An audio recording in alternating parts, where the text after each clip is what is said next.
Hoje, a gente vai mergulhar na mente de um dos pensadores mais influentes de toda a história, sem exagero, Platão.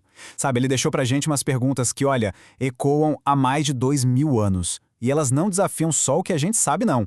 Elas desafiam a própria natureza do que a gente chama de real. Olha só essa citação, que poderosa. É ela que vai definir nosso ponto de partida. Para Platão, ser filósofo é isso aí, é ser capaz de ver o todo, de entender o quadro geral, sabe? Não só as pecinhas soltas do quebra-cabeça. E é justamente essa busca pelo todo que vai nos levar direto para o coração do pensamento dele. E aqui está ele, o próprio Platão. Nascido lá em Atenas, foi aluno de ninguém menos que Sócrates e mais tarde fundou a famosa academia. A proposta dele, gente, era radical para a época. E é exatamente isso que a gente vai explorar. A ideia de que esse mundo que a gente vê, que a gente toca, talvez seja só a sombra. Uma sombra de uma realidade muito, mas muito maior e mais verdadeira. Ok, e para nos guiar nessa jornada, a gente vai usar a ideia mais famosa dele, que muita gente já ouviu falar, a alegoria da caverna. Pensa nela como se fosse um mapa, sabe? Um mapa para a gente entender a diferença entre o que parece ser e o que realmente é, entre a ilusão e a verdade. E aí vem a pergunta que está no centro de tudo. E se esse mundo que a gente vê todo santo dia não for o mundo real? É um convite, na verdade, para a gente duvidar do que parece óbvio, para a gente parar e pensar: será que a nossa percepção do dia a dia não é, no fundo, bem limitada? Então vamos lá. A alegoria começa mais ou menos assim. Imagina uma caverna. Essa caverna é o nosso mundo, o mundo que a gente percebe com os sentidos. E os prisioneiros acorrentados? Bem, somos nós. E as correntes, elas simbolizam os nossos preconceitos, aquela confiança cega que a gente tem no que os nossos olhos veem e nossos ouvidos escutam.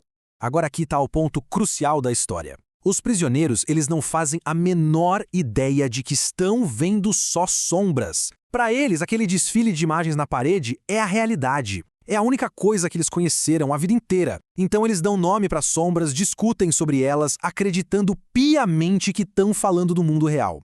Mas e se um desses prisioneiros conseguisse escapar? Imagina, essa fuga da caverna, esse movimento de sair das sombras e ir em direção à luz, é o que Platão vai chamar de segunda navegação. É uma jornada puramente intelectual, que vai muito além das aparências.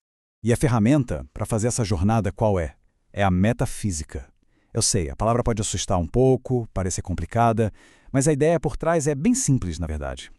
É ir além do físico. Metafísica. É basicamente investigar o que é real de verdade, o que está por trás das cortinas desse nosso mundo que a gente sente. Para explicar isso, Platão usa uma metáfora náutica que é, olha, genial. Pensa assim, a primeira navegação é como velejar com o vento a favor. Facinho, né? Você só confia nos sentidos e vai. O problema é que isso não te leva muito longe. Agora, a segunda navegação, essa é quando o vento para de vez. E aí você precisa pegar os remos. É o trabalho duro da pura razão, do intelecto. É isso que nos leva à verdade quando os sentidos já não dão mais conta do recado. E o ponto principal aqui é a dificuldade dessa jornada, tá? Para Platão, filosofia não é um passatempo. É um esforço que exige muito. É o ato de, literalmente, virar as costas para aquilo que é fácil, que é confortável, ou seja, as sombras, para encarar de frente a luz ofuscante da verdade. Beleza. Então, o que esse prisioneiro que se libertou encontra lá fora da caverna? O que tem lá? Ele descobre a verdadeira realidade, aquilo que Platão chamou de mundo das ideias, ou, como alguns traduzem, mundo das formas.